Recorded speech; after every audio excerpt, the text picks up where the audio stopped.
ustedes ya lo revisaron la cadena. Y tal vez algunos aspectos de lo que corresponde a la regulación no. Es muy probable. Entonces, tenemos primero, inicialmente debemos mencionar que los ácidos nucleicos son estar formados por unidades de nucleótidos unidos a través de enlaces. ¿Qué tipo de enlaces? Fosfodiéster, ¿no? Largas cadenas. Tenemos que la unidad química del ácido nucleico, ¿cuál es? Un grupo fosfato, un azúcar pentosa de tipo carbono y una base nitrogenada. Esta base nitrogenada, la base nitrogenada, puede ser púrica o puede ser quinidílica. Tenemos que son púricas las que presentan doble anillo, si puedes observar acá, adenina y guanina. Adenina y guanina son bases que presentan doble anillo, son púricas, mientras que las piridinas presentan un solo anillo. Tienes acá acetosina, timina y uracina. Tenemos también que estas bases nitrogenadas van a formar enlaces, puente de hidrógeno y van a ser complementarios. Tanto como guanina con citosina formarán 3 enlaces puente de hidrógeno y timina con adenina, ¿no?, formarán 2 enlaces puente de hidrógeno. ¿Qué tipo de ácidos nucleicos hay? 2. El RNA o el ARN o el DNA o ADN. Y aquí tenemos nosotros que el DNA está formado por una doble cadena, una doble cadena de nucleótidos, cuyas bases son complementarias, y aquí el RNA tiene una sola cadena. La diferencia en ambas, tanto en RNA como en DNA, es la presencia, ¿no?, de un nucleótido diferente. Mientras que aquí está timina, aquí está uracilo, el RNA. Entonces, tenemos nosotros, ¿ya?, que también otra diferencia que tiene el DNA con el RNA, ¿cuál es? Es que en la azúcar pentosa del DNA, a nivel del carbono 2, no existe una molécula OH, mientras que aquí sí, en el RNA. El no existir la molécula de OH en el DNA le da estabilidad a la molécula. El que no tenga, ojo con esto, que puede ser fija, el que no tenga el OH a nivel del segundo carbono le da estabilidad a la molécula, mientras que el OH aquí presente en el RNA prácticamente hace que la molécula se desintegre y cumplir su función. Tenemos también, hemos mencionado que en las piridinas hay un uracilo de RNA y una timina en DNA. Es una sola cadena en el RNA y es una doble cadena complementaria antiparalela en el DNA. Tipos de RNA, también ustedes ya lo saben. El RNA de transferencia, ¿ya?, el RNA de transferencia, que va a participar en el proceso de la transcripción a nivel de citoplasma, perdón, la traducción a nivel de citoplasma. Y aquí tenemos también el otro RNA ribosomal, que forma parte de los ribosomas. Tenemos el otro RNA mensajero, que va a estar encargado de la transcripción y que sale del núcleo al citoplasma para realizar la traducción. Entonces tenemos nosotros el proceso de traducción. Estará presente el RNA mensajero, como puedes observar acá, el RNA ribosomal y el RNA de transferencia. El antiguo dogma de la biología molecular mencionaba que el DNA se replica, transcribe a un RNA mensajero, el RNA mensajero realizará la transcripción, y luego este RNA mensajero se traducía a la formación de una proteína. Modificaciones posteriores lo hace Deming en el 75 y fue prácticamente ganador del Nobel cuando se descubrió la retrotranscriptasa o transcriptasa reversa o transcriptasa inversa, y que mencionaba que el DNA se puede replicar, puede dar una replicación, puede transcribirse a RNA y puede traducir una proteína, como el logo antiguo, ¿no? Pero, debido al descubrimiento de la transcripción inversa o la transcriptasa inversa, así que el RNA se observó en algunos virus, en los virus tipo RNA, el RNA era capaz de replicarse y luego transcribirse de forma inversa a la formación de un DNA. Y este DNA luego hacía transcripción traducción a una proteína.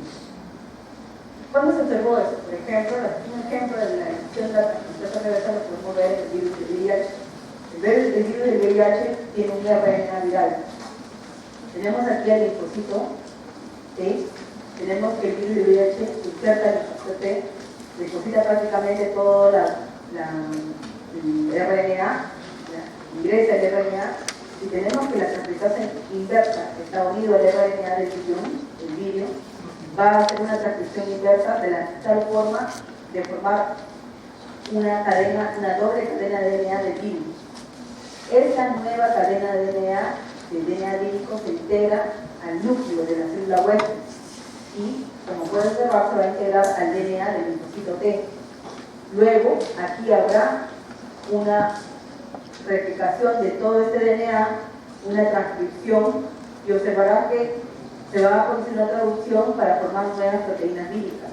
Y aquí tenemos que el nuevo guión de RNA formado, se puede formar, va a ensamblarse con las proteínas para poder promover la salida de los guiones. Entonces, los fármacos están orientados a bloquear esta transcriptasa inversa y impedir que prosiga todo este evento de la replicación, o sea, que se dé una transcripción inversa. Entonces, el dogma de la biología molecular actual considera que el DNA no solamente es capaz de replicarse, transcribirse, traducirse a proteínas, sino que a partir de RNA, virus que contengan RNA, son capaces de hacer una transcripción inversa y formar un DNA. A su vez, hay proteínas que van a favorecer, van a actuar como factores de transcripción y también van a influir en la replicación del DNA, que el DNA se replique o no, o que se transcriba o no. Nosotros ya hemos visto en la genética que habrá factores externos que pueden promover que haya transcripción o que no haya transcripción. Entonces también dentro de proteínas hay opciones que también se han implicado. Entonces tenemos que la replicación del DNA va a conservar la información genética y durante la replicación una cadena parental dará lugar a dos cadenas hijas. Entonces aquí, por ejemplo, esto es lo que se sostiene a la hipótesis semiconservativa, y la replicación es a partir de una cadena parental, ¿ya?, que dará lugar a una cadena, ya se replicó el. Entonces, ¿cómo se da la replicación? ¿Cuáles son los componentes necesarios? Primero, desoxirribonucleótidos trifosforilados, de ATP, de GTP, de CTP y de TTP. Las proteínas SSB, ¿ya?, que mantienen a las células separadas, las enzimas, como la helicasa, que rompe puentes de hidrógeno. Acuérdate que la doble cadena está unida por puentes de hidrógeno, y las bases nitrogenadas están unidas por puentes de hidrógeno. ¿Quiénes tienen doble puente de hidrógeno? Adenina y timina. ¿Quiénes tienen tres puentes de hidrógeno? Citosina igualmente. Entonces, la helicasa tiene que romper esos puentes de hidrógeno. La topoisomerasa elimina las tensiones y el superenrollamiento, porque cuando la molécula se abre, sabes que esa molécula es una doble X enrollada, y cuando se abre en un punto van a haber extremos que van a estar tensos, y para evitar que esas moléculas se rompan, las topoisomerasas eliminan las tensiones. Además hay RNA polimerasas que van a estar relacionadas con la síntesis del enzimador, la DNA polimerasa 3 que van a encargarse de replicar, la DNA polimerasa 1 que es la reparadora y que sustituye al enzimador, y la ligasa que une los fragmentos de Okazaki de la cadena retrasada. Entonces vamos a ver paso por paso. Existe una secuencia de nucleótidos en el DNA llamada origen de replicación o ORI, que actúa como una señal de identificación. Entonces tenemos que aquí ha sido el punto de origen de replicación, y aquí la molécula se ha abierto. Para facilitar la separación de las cadenas de DNA, las enzimas helicasas, ¿qué van a hacer? Van a romper los puentes de hidrógeno y abren la molécula, ya está abierta. Como el desenrollamiento de la doble hélice da lugar a superenrollamiento en el resto de la molécula, o sea que se superenrolla acá, ¿qué va a hacer? La topoisomerasa relaja el superenrollamiento y destaca a este nivel. Entonces tenemos, para evitar que las dos hebras vuelvan a unirse y formar puentes de hidrógeno, se colocan unas proteínas llamadas SSB que estabilizan, ¿ya? Estas proteínas SSB que tú ves aquí son proteínas estabilizadoras de la cadena sencilla, o sea, a una sola hebra, y impide que se vuelvan a unir nuevamente. Entonces tenemos que aquí ya se abrió, ya se rompieron los puentes de hidrógeno, la topoisomerasa está evitando que se relaje acá el enrollamiento, que no se rompa la molécula, y estas SSB están impidiendo que se vuelva a cerrar nuevamente. Entonces, tenemos aquí que de posición 5' a 3', y aquí es prácticamente de 3' a 5', al revés. De posición 5' a 3', tenemos que va a haber prácticamente una replicación continua. Primero habrá una hebra líder, y luego un cebador que lo va a proporcionar un RNA, un pool de la primasa. La primasa es una enzima que va a proporcionar moléculas de RNA para que empiece prácticamente a avanzar la replicación, y esto es posible por la DNA polimerasa 3, que alarga la célula, participa aquí, y estamos con una replicación continua. Mientras que cuando es de 3' a 5', o sea, en la posición contraria, tenemos que la RNA primasa, tenemos que va a proporcionar una cantidad de moléculas primero de nucleótidos, una cantidad de nucleótidos de RNA, nucleótidos de RNA. Y luego que hay una cantidad de nucleótidos de RNA, recién la DNA polimerasa puede avanzar. Nuevamente, prácticamente para que pueda avanzar, la RNA polimerasa empieza a llenar aquí espacios para que esta pueda seguir avanzando. Entonces, prácticamente aquí la replicación no es continua, es discontinua. Es discontinua. Entonces, vamos a ir viendo paso por paso. ¿Cómo se da el proceso de elongación? Como ninguna DNA polimerasa puede actuar sin cebador, interviene primero una RNA primasa, que es esta, que sintetiza un corto fragmento de RNA de por lo menos 10 nucleótidos denominados trímer, que actúa como un cebador. La DNA polimerasa 3, que es la roja que está acá, que ustedes ven, a partir de este cebador comienza a sintetizar de 5' a 3', una hebra de DNA. Esta nueva hebra se sintetiza de forma continua y se denomina hebra conductora. Entonces, aquí en esta posición, por ejemplo, como ningún DNA polimerasa puede actuar sin cebador, la estoy colocando de nuevo, aquí la DNA polimerasa 3 se está repitiendo, ¿no? La terminación. Sobre la otra hebra, esa diapositiva está de más, sobre la otra hebra se está refiriendo a esta, es una hebra discontinua retardada. La RNA polimerasa, esta de acá, sintetiza unos 40 nucleótidos acá, de RNA, en un punto que dista de 1000 nucleótidos de la señal de iniciación. A partir de ello, la DNA polimerasa sintetiza unos 1000 nucleótidos de DNA, o sea, todo ese espacio que está acá, formándose un fragmento, al que se le denomina fragmento de Okazaki. Este proceso se va repitiendo a medida que se va separando las dos células patrón. A continuación, tenemos que la DNA polimerasa 1, que no aparece acá, retira estos fragmentos de RNA, los remueve y rellena los huecos con nucleótidos de DNA. Finalmente, la DNA ligasa unirá los extremos. Entonces tenemos nosotros aquí, por ejemplo, primer paso, segundo paso, tenemos aquí que está continuo, y esto se da retardado, y luego tenemos que la DNA ligasa une todo los fragmentos. Repetimos.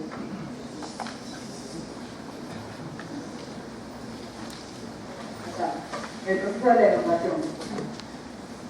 Primero tenemos nosotros que hay que formar la replicación continua. Primero vamos a ver que la RNA polimerasa primero coloca 10 nucleótidos de RNA, 10 nucleótidos, y luego la DNA polimerasa puede realizar la replicación de forma continua, de 5' a 3', mientras que de 3' a 5', prácticamente este RNA polimerasa primero tiene que dar ¿cuántos nucleótidos? 40 nucleótidos. 40 nucleótidos de RNA en un punto que dista de 1000 nucleótidos de la señal de infección, pero da 40 nucleótidos. A partir de esos 40 nucleótidos, prácticamente la DNA polimerasa puede empezar la replicación, formando fragmentos. Luego tenemos lo que hace la DNA polimerasa, sintetiza 1000 nucleótidos, o sea, sintetiza un fragmento de 1000 nucleótidos. Entonces, este proceso se va a ir repitiendo porque la RNA polimerasa volverá a colocar unos 40 nucleótidos, pero de RNA, el verde, de RNA, y le permitirá a la DNA polimerasa seguir replicando, ¿ya?, y formando 1000 nucleótidos de DNA. Entonces después tenemos que la DNA polimerasa 1 va a remover estos fragmentos que están acá, los remueve. Entonces, para rellenar estos huecos, la DNA ligasa prácticamente hace que todo le agregue nucleótidos de DNA y todo se vuelva una cadena continua posteriormente. Entonces, a ese tipo de replicación, a la de arriba, le llamamos una replicación continua, mientras que a esta le llamamos una replicación discontinua o retardable.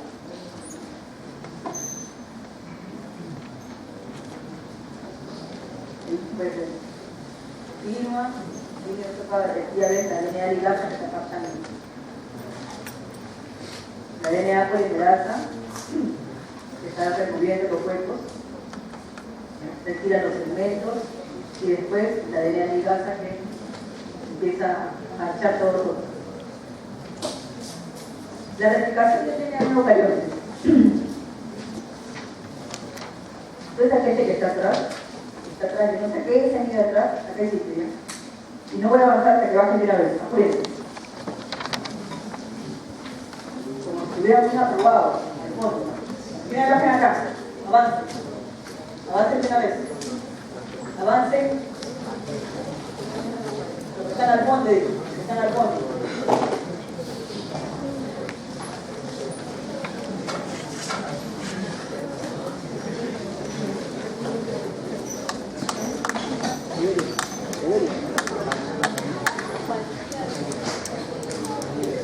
Baje, señor. Ahí hay sitio.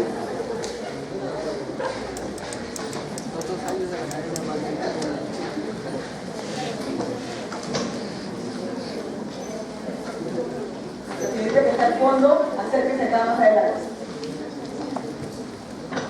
Los que están al fondo, la de verde, la de... Por favor, acá adelante.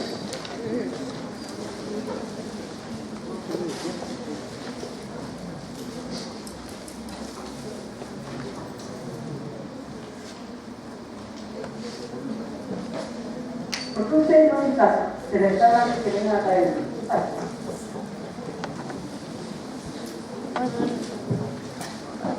He estudiado. ¿Estamos conectados también? ¿Pasa? Señores, bajen una vez. ¿Ya terminaste?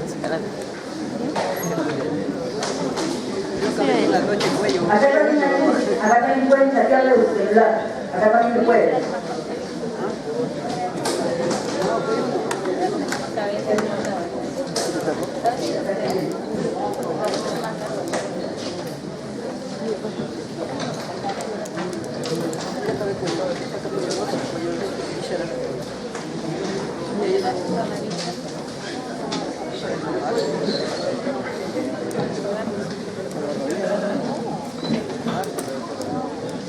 A ver.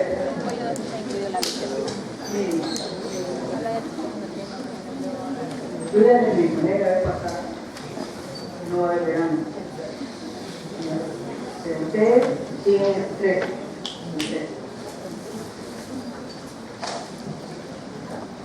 Replicación del DNA en el organismo. Tenemos. El DNA presenta numerosos orígenes de replicación a lo largo de cada cromosoma. O sea, no pienses que en el fragmento de DNA hay un solo punto donde se replica. El origen de replicación es decir de que va a haber un punto en el cual la cadena se abre. La helicasa actúa así como que los enlaces son fibrosos. Pero en el caso del DNA procariótico, solamente hay un solo origen de replicación. Se abre en un solo punto la cadena y empieza la replicación. En el caso de eucariotes tenemos múltiples orígenes de replicación. Son varios. Por ejemplo, en levaduras se le conoce como secuencia de replicación autónoma o ARN en levaduras, pero tiene aproximadamente 400 elementos de replicación en 12 cromosomas. O sea, hay varios puntos en los cuales la cadena se abre para replicarse. ¿Por qué creen que ustedes se abren para replicarse? Porque hay un gen que va a sintetizar una proteína determinada. ¿Cómo se da la transcripción del DNA? Ya se replicó, ya hay dos moléculas de DNA iguales. Ocurre en el interior del núcleo y necesita una cadena de DNA que actúe como molde. Enzimas RNA polimerasa, no DNA polimerasa, sino RNA polimerasa. Ribonucleótidos trifosfato, adenina, guanina, citosina y uracilo. Poli-A polimerasa, ribonucleoproteína pequeña nuclear y RNA ligasa. Entonces, en el proceso de la transcripción tenemos que haber una iniciación. La RNA polimerasa reconoce los centros promotores. Tenemos aquí, vamos a ir por partes. Esta es la RNA, lo rojo que ustedes ven aquí es la RNA polimerasa. Ya la cadena del DNA está abierta, la que se va a replicar, necesitamos hacer una transcripción, transcribir aquí. Esta es una zona en la cual hay un gen, una secuencia de nucleótidos que va a sintetizar una proteína determinada. Entonces tenemos aquí que primero la RNA polimerasa se ubica, reconoce centros promotores y luego abre la doble hélice para que los ribonucleótidos se unan a la cadena molde. Entonces tenemos que el RNA que tiene ribonucleótidos se unen a la cadena molde de forma complementaria. Para que se dé la elongación, para que avance todo esto, la RNA polimerasa avanza en sentido de 3' a 5' y sintetiza el RNA en sentido 5' a 3'. Entonces tenemos que esta es una cadena que es de 3' a 5', lo rojo es de 3' a 5', pero el RNA avanza en sentido contrario, de 5' a 3'. Entonces, lo que va a hacer es unirlos, llevar los nucleótidos de RNA y van a unirse de forma complementaria al DNA que está acá, la cadena del molde transcrita. Entonces, como sabes, la RNA polimerasa, el RNA, sabes que no tiene timina, tiene uracilo. Y el uracilo va a ser complementario con adenina, ¿cierto? Ahora, ¿cómo se da el proceso de la terminación? La RNA polimerasa reconoce en el DNA una señal de terminación que indica el final de la transcripción. En procariontes son secuencias palindrómicas. Y en eucariontes tenemos que se va a dar va a haber un punto de corte, va a haber un punto de corte o una señal de corte que vamos a encontrar aquí. En este evento, cuando ya se da la señal de corte o el punto de corte, que dice que la transcripción ha terminado, el RNA se suelta y se va al citoplasma. Y se va al citoplasma unido con una secuencia de nucleótidos de adenina. Aquí. Entonces, la maduración de los productos de la transcripción se da en el núcleo de eucariontes y la utiliza la enzima ribonucleoproteína pequeña nuclear, eliminando los intrones del RNA y quedando los exones libres para ser unidos en la RNA libre. ¿Cómo se entiende eso? Lo que tú ves de azul, prácticamente, es el DNA promotor, el que va a ser transcrito. Este DNA tiene exones y tiene intrones. O sea, exones son secuencias de nucleótidos que están codificando algo, mientras que los intrones son secuencias de nucleótidos que no codifican nada, pero todo eso es el gen. Y aquí tienes exones, intrones, exones, intrones, exones, intrones. Entonces, el RNA mensajero, ¿ya?, lo que va a hacer al momento que transcribe la molécula de RNA, transcribe todo: exones, intrones, exones, intrones, exones, intrones. O sea, aquí tenemos el RNA mensajero, que es el que está acá, que está llevando exones, intrones, exones, intrones.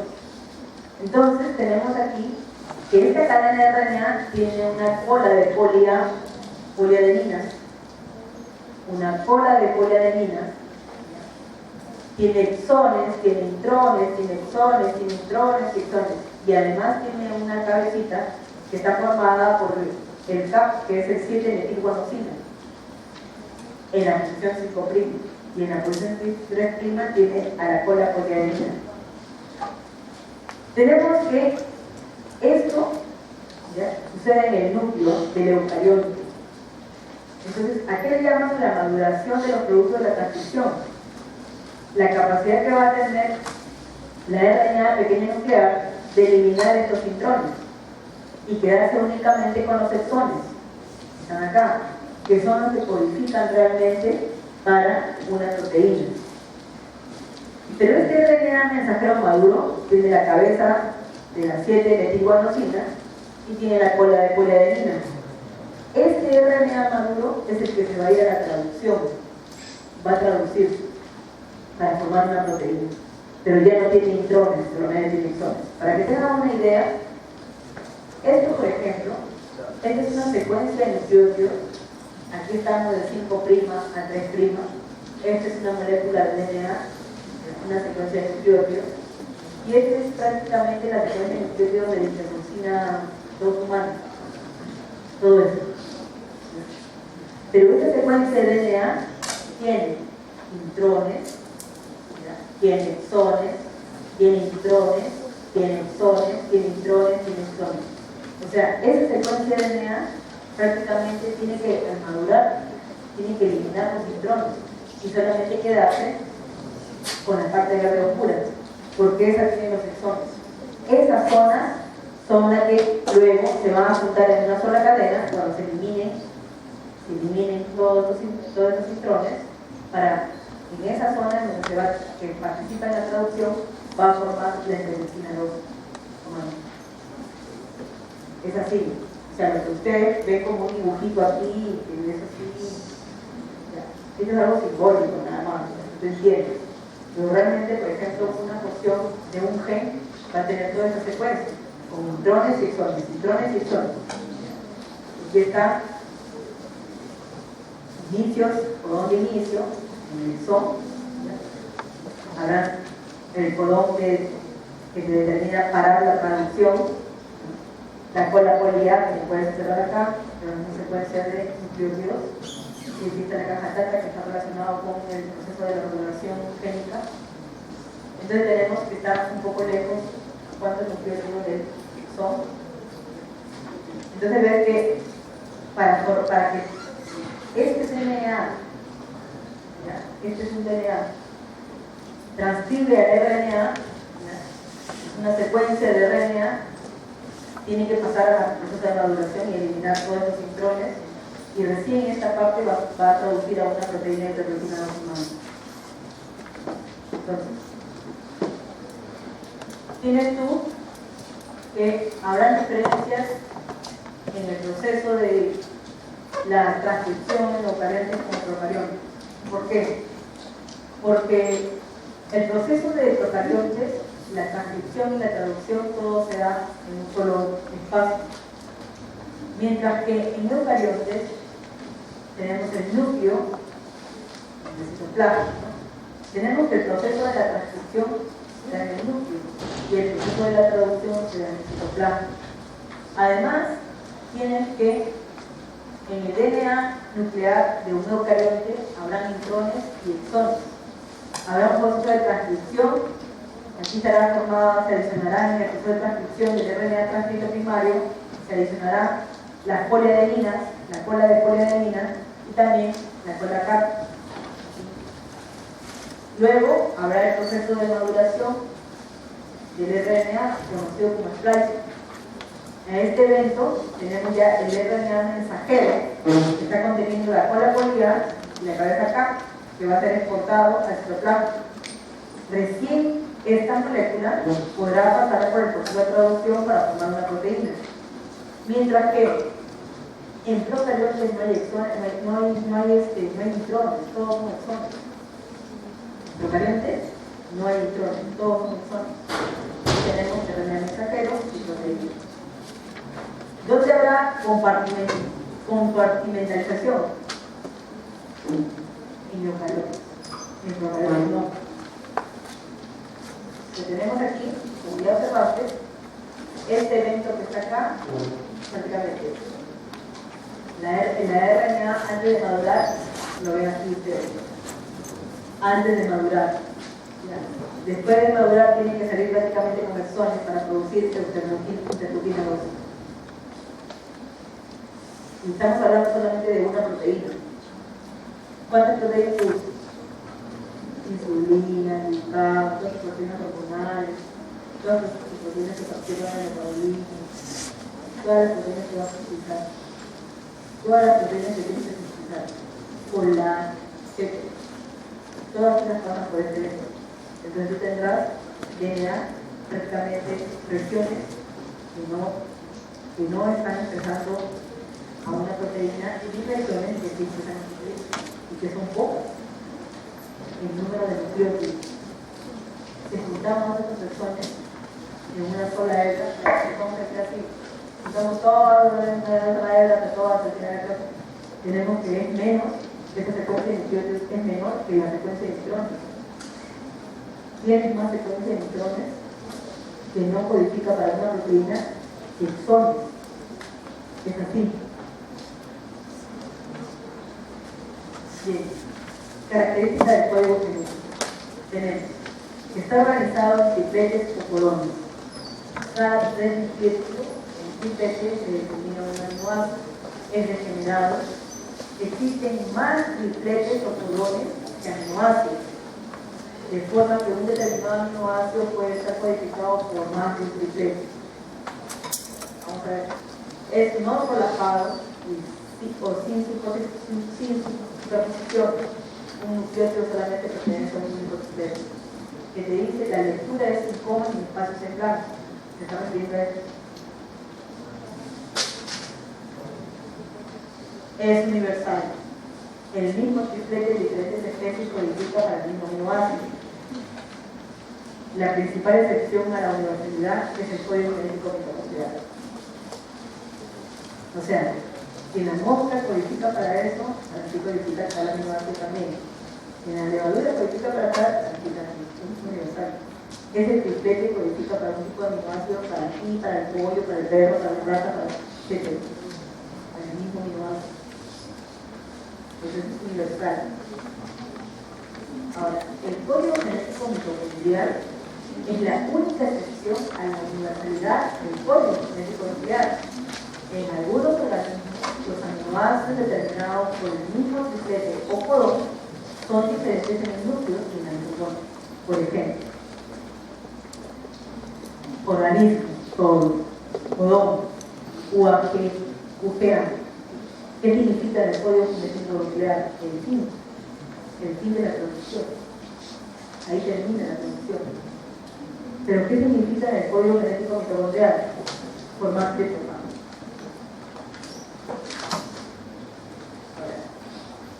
Triptófano. ¿Triptófano qué cosa es? ¿Aminoácido esencial o no esencial?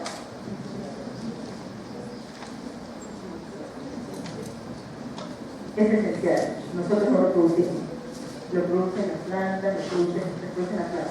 Lo producen. En humanos tenemos el codón AGA, AGT. ¿Qué significa estos codones en el código genético nuclear? Arginina. ¿Pero qué significa en el código genético nuclear el fin? ¿El fin de qué? De la traducción. En humanos, agua, el significado del código genético nuclear significa isileucina. Formar isileucina. Ese triplete me dice que va a formar un aminoácido llamado isileucina en la traducción. Y el significado en el código genético nuclear es metionina, que es la iniciación. Ahora, este es el código genético del sistema nuclear que determina que así se detiene. Como puede observar, un triplete, otro triplete para formar lisina, otro triplete para formar asparagina, treonina, esos tripletes formarán treonina, porque te dice que más de un triplete va a formar un aminoácido. Aquí Por ejemplo, la quinina, para AGA, AGG, en la mitocondria, también se determina que se dispare el shock. Y tenemos metionina, pero AUG es metionina también para el inicio de la transcripción, el inicio de la traducción, inicio de la traducción para fenómeno nuclear, mientras que aquí no inicia la. Aquí tenemos agua, que te va a dar metionina y que va a iniciar la traducción en mitocondria. Aquí, por ejemplo, UGA está formado triptofano. En el código genético nuclear no humano, en plantas. Y aquí, UAA, UAG, en el código genético nuclear, que va a determinar que se detiene la traducción. Y aquí, AGG, que se detiene la traducción para el mitocondria. Entonces, el RNA ribosomal tenemos que el ribosoma está formado por dos unidades, en procariontes 70S, en eucariotos 80S. Creo que S, ya les dije qué significaba. Significaba la capacidad de sedimentación de esa molécula. ¿Qué significa sedimentar? Precipitar. Entonces, S es como decir una nomenclatura, como decir RPM por minuto. Se ha utilizado RPM por minuto en el momento de sintetizar esa molécula y la forma en que se ha podido separar esa molécula, que se llama sedimentación, es unidad de sedimentación. El procarionte tiene 70S, el ribosoma el procarionte 80S. Son unidades, cuando separamos sus unidades, 50S, 50S y 30S. No quiere decir que cada una debe sumar 70, no. Cada porción, la unidad menor, tiene 30 de sedimentación en valor. Sedimenta en un valor de 30 y sedimenta en un valor de 50. Y aquí, los RNA tienen 23, ya aquí, cuando sedimenta en esta parte, que es la parte grande, tenemos 23 de sedimentación, 5 de sedimentación, y aquí, la menor, 16 de sedimentación. En RNA ribosómicos. ¿En cuánto ha sedimentado los RNA ribosómicos? Para la porción más pequeña, en 16. Estas 16 moléculas de RNA se expresan para 21 proteínas, pero estas RNA que están acá expresan para 21 proteínas. Mientras que en eucariontes tienen que todo se alimenta en 80, valor de 80. La porción más grande se alimentará en 60, mientras que la porción en 40. 40. Numérico, o sea, valor numérico de sedimentación. No es decir el valor numérico de sedimentación. Entonces, esta comunidad mayor que tiene valor numérico de sedimentación 60, tiene el RNA tiene valor numérico de 28S, 5.8S, 5. ¿Cuántas proteínas expresas? 50 proteínas. Mientras que la comunidad menor, que tiene un valor numérico de 40 de sedimentación, tiene los RNAs se alimentan en 18 concretos y expresan para 23 proteínas. Entonces tú tienes aquí el RNA ribosómico tendrá una subunidad mayor y una subunidad menor. Una subunidad, por ejemplo, la subunidad mayor tiene dos porciones. Una zona llamada P y una zona llamada A. P, porque aquí prácticamente se va a unir la cadena polipeptídica. Y aquí A, porque aquí se une la aminoácido.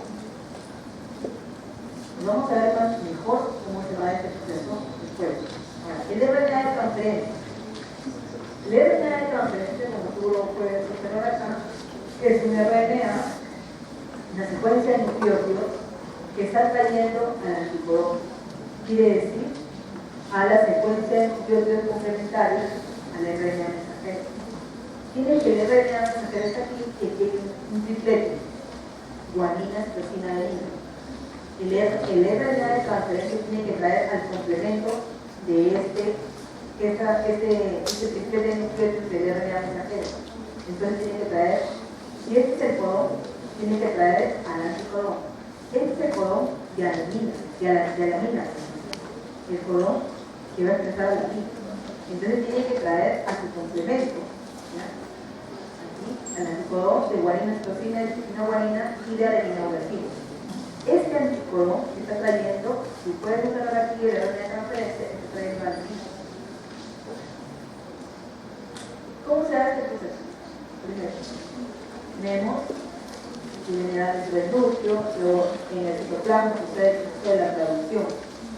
Hay los RNA de transferencia, ribosoma y el RNA mensajero. Se acopla, el RNA mensajero se acopla entre la unidad mayor y menor del ribosoma, ¿ya? Y aquí tenemos que el codón GUA, ¿no? Y codones en tripletes, aquí es el codón en triplete. Entonces aquí viene prácticamente el anticodón que está trayendo el RNA de transferencia. Este RNA de transferencia es el mismo aminoácido. Está trayendo un aminoácido. Después aparece otro RNA de transferencia con otro aminoácido. Otro RNA de transferencia con otro aminoácido. Entonces, prácticamente este anticodón tiene que enlazarse aquí a este codón que es su complementario. ¿Cómo vamos a ver este proceso? Aquí estamos.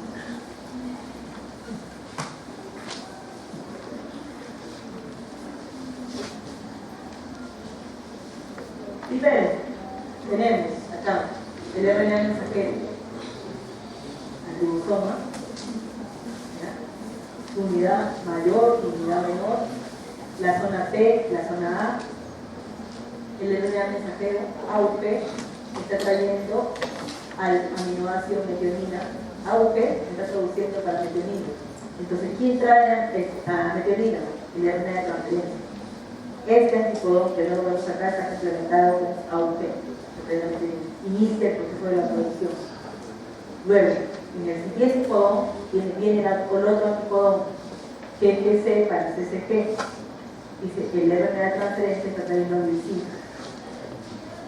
Luego tenemos nosotros que metionina, prácticamente, metionina se coloca acá y forma un enlace peptídico con glicina.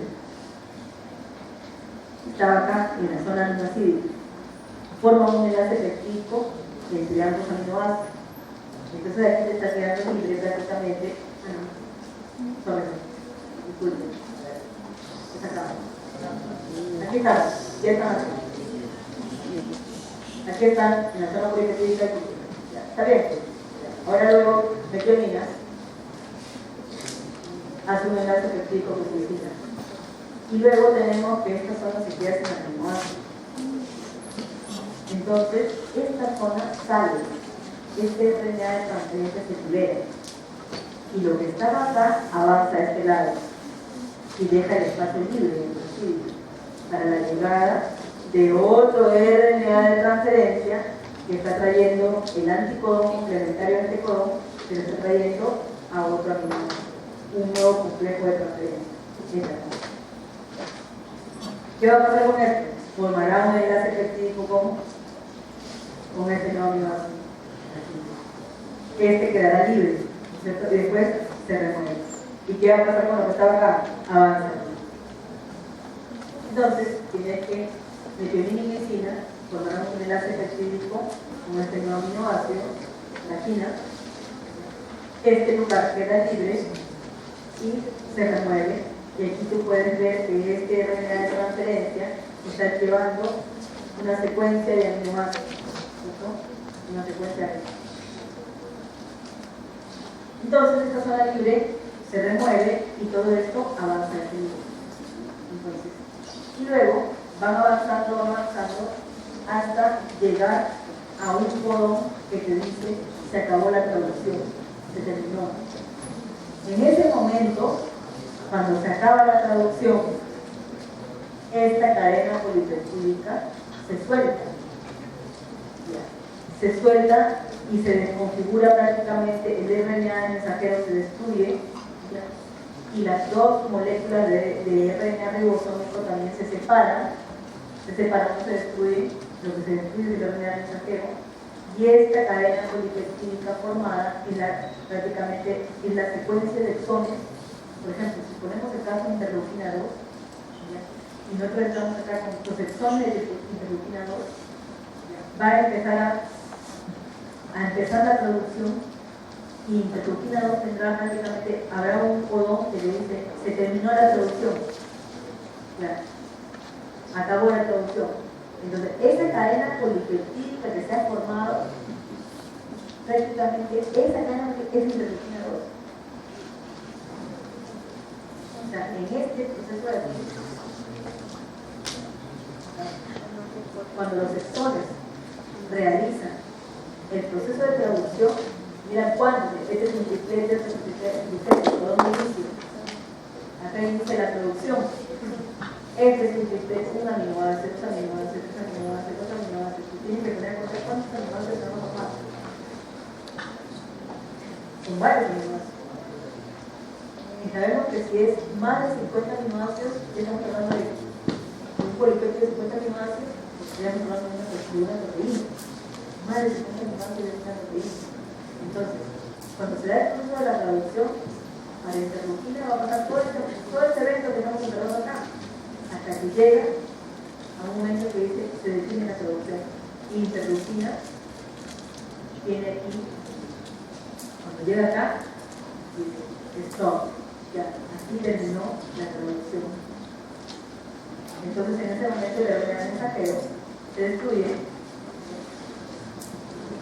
se reciclan los RNA ribosómicos, el RNA de transferencia también se recicla, pero estamos viendo que la cadena polipéptica se libera. O sea, el interleukina 2 se había liberado. Tenemos el ejemplo para el interleukina 2. Pero tú tienes la insulina, el glucagón, etc. Todas las enzimas que hacen que la máquina funcione. Y toda la maquinaria funcione. Entonces,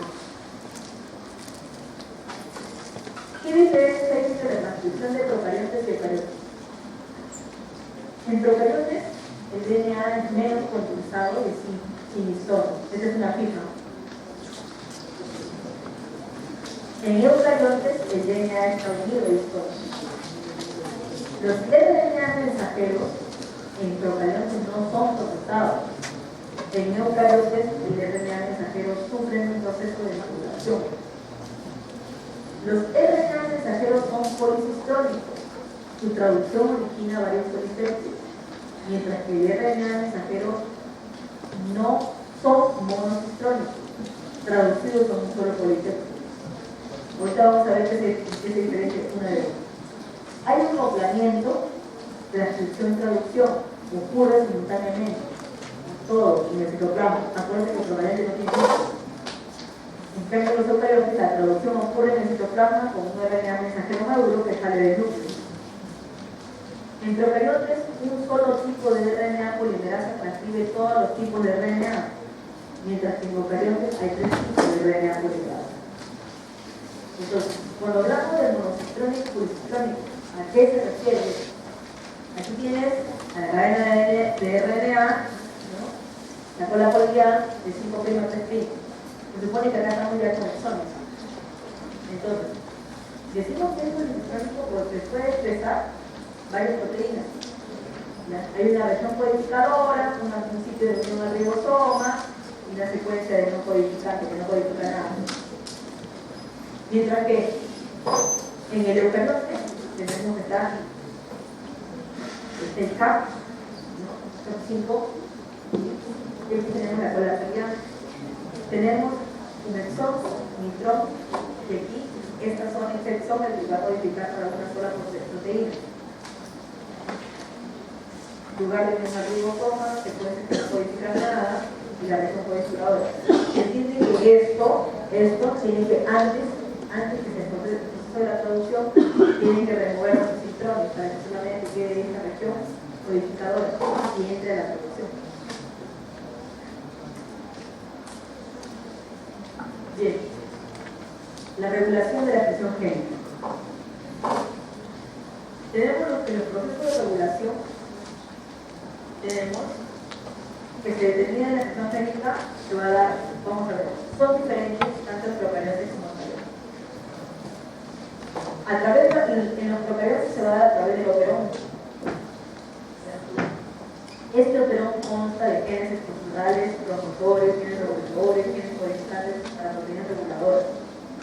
Mientras que en eucariotes tenemos que se va a dar a través de los mecanismos de la transcripción, la traducción, postraducción y pretraducción. En cada paso va a haber regulación. ¿Me acuerdan del ciclo central? El ciclo central cómo regulaba en cada paso de avance, igualito, en cada paso habrá un mecanismo de regulación del hecho emergente. Aquí en eucariotes, la transcripción, la traducción, la postraducción, la pretraducción. Y aquí en procariote lo va a hacer a través del sistema Operon, que vamos a ver cómo funciona. Estos procesos de regulación determinan la transcripción génica de los genes constitutivos y genes facultativos. ¿Cómo se va a dar esto? No todos los genes se expresan simultáneamente en el mismo nivel. Los genes constitutivos se expresan al mismo nivel independientemente de las condiciones ambientales, pero los genes regulados se expresan en distintos niveles, como no se expresan, dependiendo de las condiciones.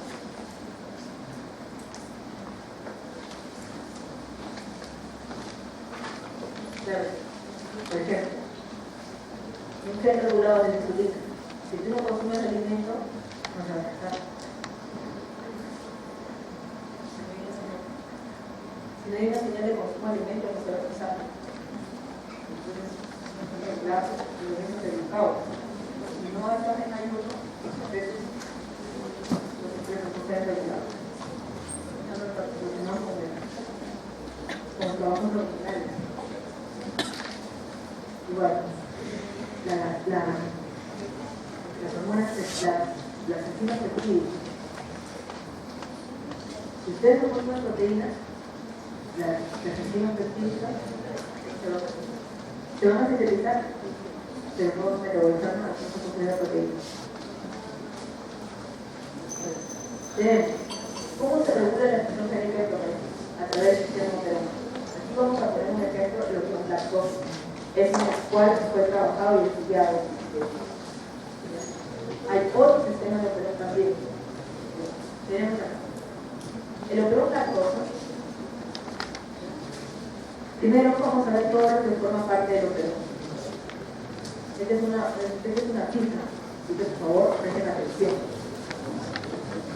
Lo que forma parte del Operon es el gen regulador, los elementos control, que es el promotor y el operador, y los genes estructurales Z y Y.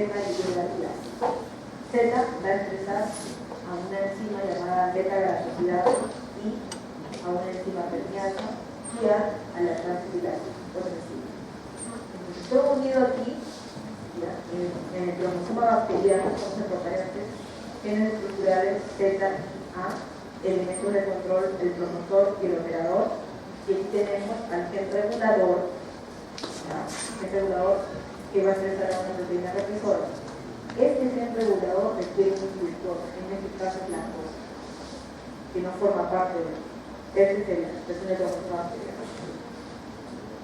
El Operon lactosa decimos porque aquí el inductor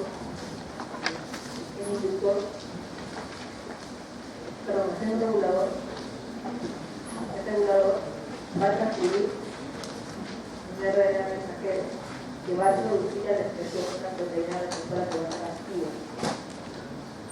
Esta proteína represora, dejen de conversar al fondo, dejen de conversar. Si no quieren estar acá, no sé para qué están acá, ¿verdad? No me equivoquen, porque adelante hay gente que quiere escuchar y lo está escuchando ustedes.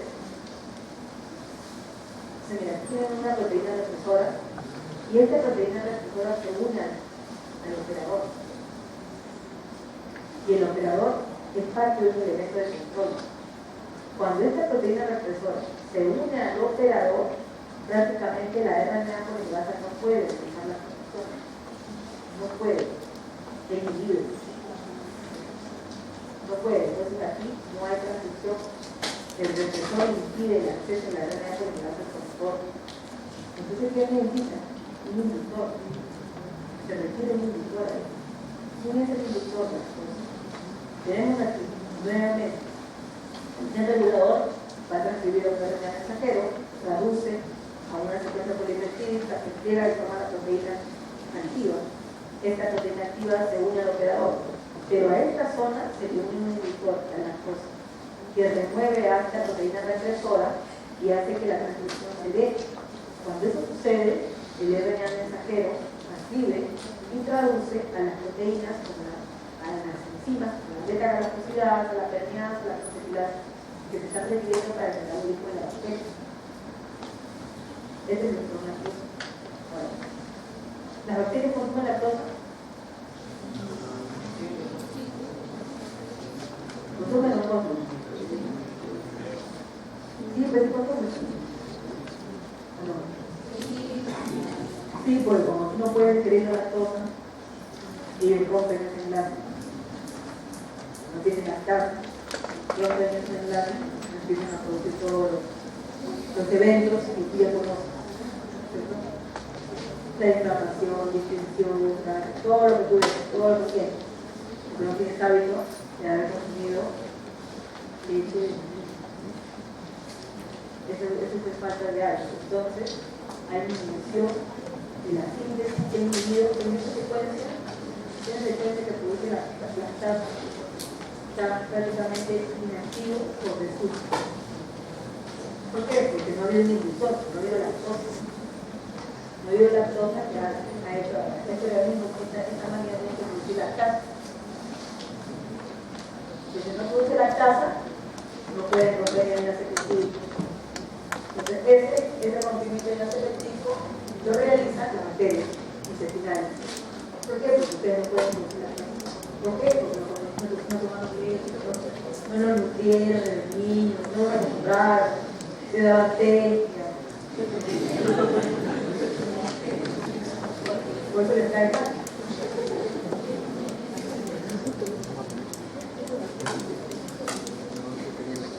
Aunque prácticamente existen periodos de crecimiento en que se da la síntesis de enzimas, porque se supone que tú tienes que tener la enzima para poder digerir la leche materna. Y hay estudios en las cuales se ha evaluado personas en población. Hay poblaciones, la síntesis la tienen hasta una enfermedad y después ya no. Pero hay poblaciones que la síntesis se mantiene continua a lo largo de toda la vida, hasta la vejez.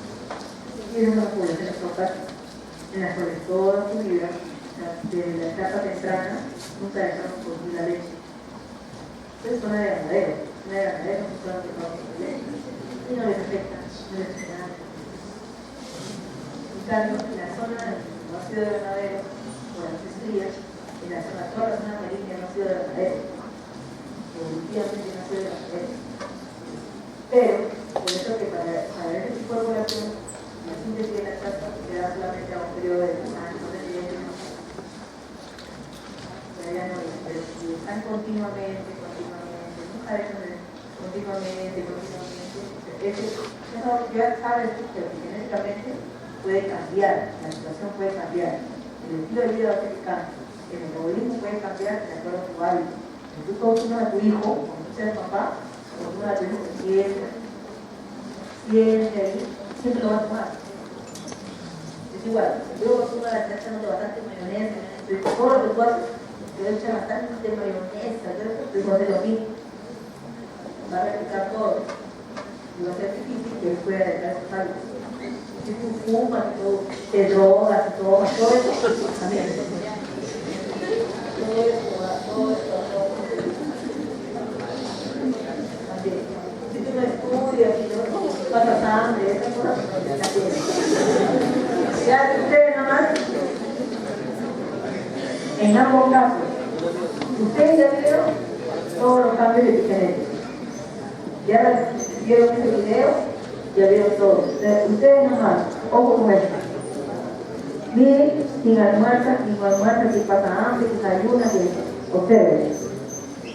Ahí nomás, ustedes, desde ese punto de vista, no están recibiendo. Una persona enferma, se va a unir con una persona que va a ser enferma siempre. No, porque después el producto va a ser.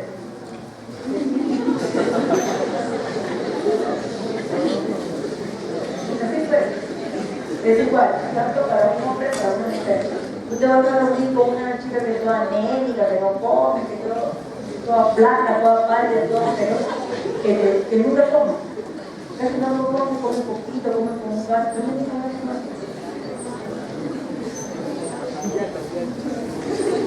Esta persona metabólicamente ya está perdido. Metabólicamente ya la claro, pues, o no. Su construcción de micronutrientes, la construcción de proteínas, madre. Ahí ya, pobre descendencia. Pobre descendencia. Entonces, tenemos. Tú ya viste, ya sabes, ya viste. Ya estos lecciones, niveles de regulación de genoma eucarionte. Tenemos que en el genoma eucarionte es más compleja la regulación. Hemos visto que se va a dar a nivel de control de la transcripción, al control de la nivel de procesamiento de RNA del mensajero, y estamos dentro del núcleo, que es una pista, que es el átomo. Y tenemos que el RNA del mensajero cuando sale tiene que haber un control traduccional, tiene que haber un control de la actividad de la proteína. ¿Ya? Tenemos todos los niveles. Nosotros no vamos a detallar todos los niveles, pero vamos a ver cómo se da la regulación. La regulación de la expresión génica eucarionte es la regulación a nivel de la transcripción. A este nivel. Interacción, van a haber interacción de elementos cis y factores K. ¿Qué significa eso? Este es el DNA. Aquí hay una secuencia, la caja Tata, donde se va a unir una proteína de unión, ¿ya? Que prácticamente a esta proteína de unión se van a unir otros elementos coactivadores, el prototúber celeste, y estas moléculas que son adaptadoras integran señales activadores y quizás también de las represoras. Entonces tenemos aquí que además habrá activadores que se unirán a estas proteínas coactivadoras, y estas proteínas se unen a los genes en sitios conocidos como intensificadores que aumentan la tasa de la transcripción. Entonces, esta secuencia no es una secuencia donde va a iniciar el proceso de la transcripción. La secuencia Tata está más atrás.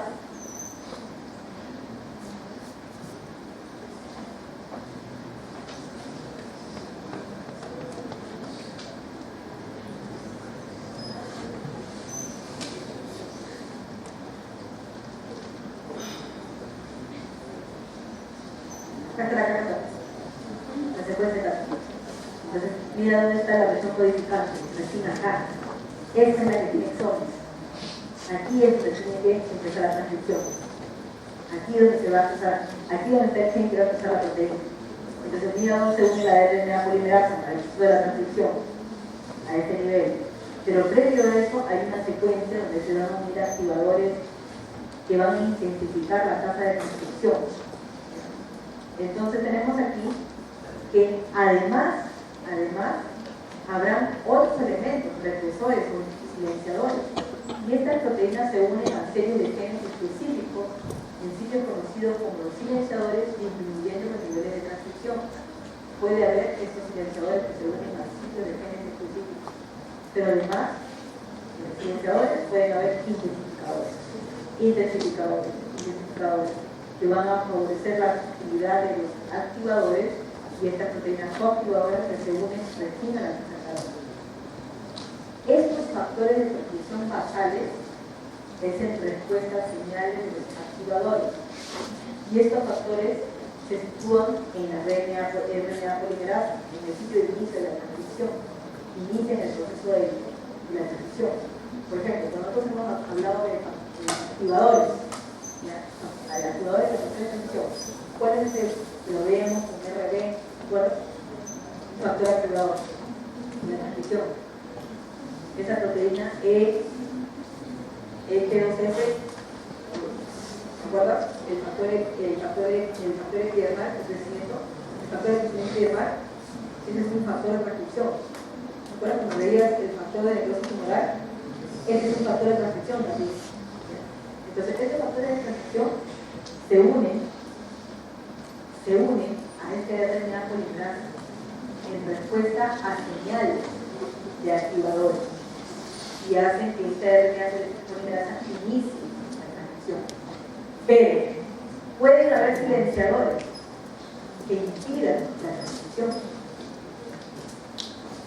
Entonces, hay una regulación también a nivel de los dominios proteicos clásicos de una DNA, de transcripción. ¿Qué son los dominios proteicos clásicos de una DNA? Son factores de transcripción. Entonces, por ejemplo, hay un dominio proteico, un factor de transcripción conocido como motivo L-citilo, motivo cremallera de leucina, no son proteínas, pero es transcripción proteína. Motivo de zinc, proteínas que tienen un núcleo de zinc, y esas se van a unir al DNA, se van a unir aquí, a la RNA polimerasa, perdón, a la RNA polimerasa para favorecer la transcripción. Entonces tenemos que esos factores de transcripción van a favorecer la transcripción, que va a ir diferentes modelos. Esta es una fija. ¿Cuáles son los modelos? Los dominios proteicos clásicos de una DNA. ¿Cómo regula la expresión génica en operación de las hormonas de esteroides? Por ejemplo, tienes el DNA, hay un enhancer y hay una zona promotora. La zona promotora es la caja táctil. El enhancer es todo esto. El enhancer es el intensificador. Tenemos que aquí hay una activación del gen. ¿Qué promueve? Deja de pensar ahorita. ¿Qué promueve que el gen active? Que la hormona se una al complejo receptor a nivel de DNA, a nivel de DNA. Cuando la hormona se une a este complejo a esta zona promotora, cuando la hormona se une a esta zona promotora, cáncer, se une al cáncer se une a la zona intensificadora, a esta zona. Es el intensificador, el cáncer significa intensificador. Cuando la hormona se une a una zona del cáncer, activa el promotor, o sea, activa esto, lo activa. Se une y activa estos elementos para que activen este promotor y los motores de transcripción se unan a la RNA polimerasa y se dé el proceso de transcripción. Entonces tenemos aquí que activa el promotor y por lo tanto se activa el gen que realiza la síntesis de la RNA, el proceso de la transcripción. Pero ¿quién ha hecho posible esto? Una hormona esteroidea.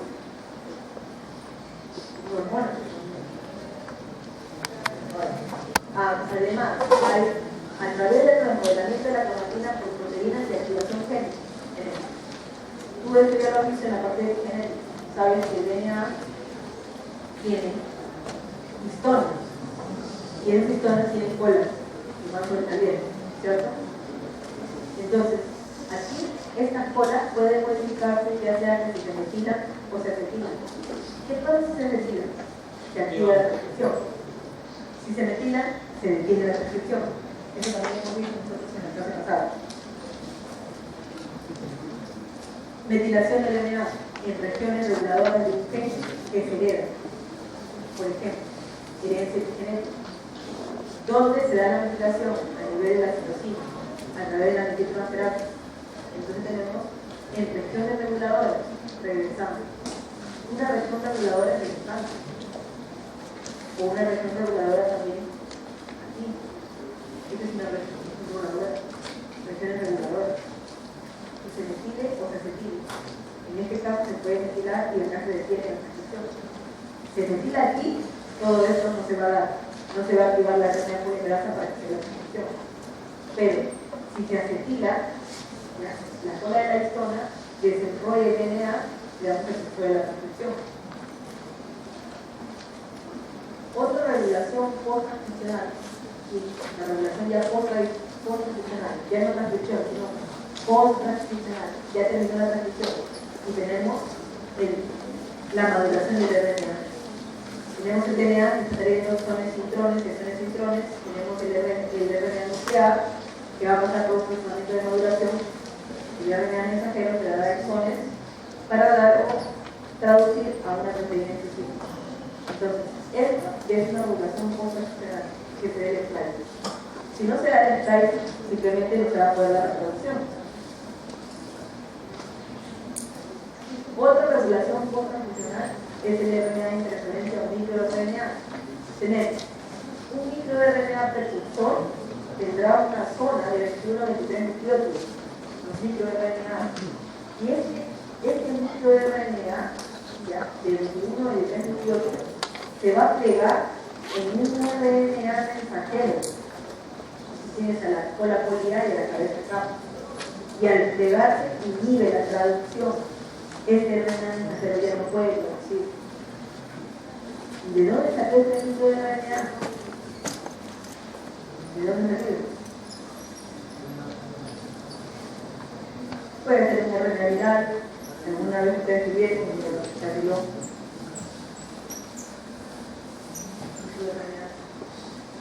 Bien, eso es todo por esta clase. Vamos a repetir algunas. Vamos a ver ya acá. Déjale de parodir.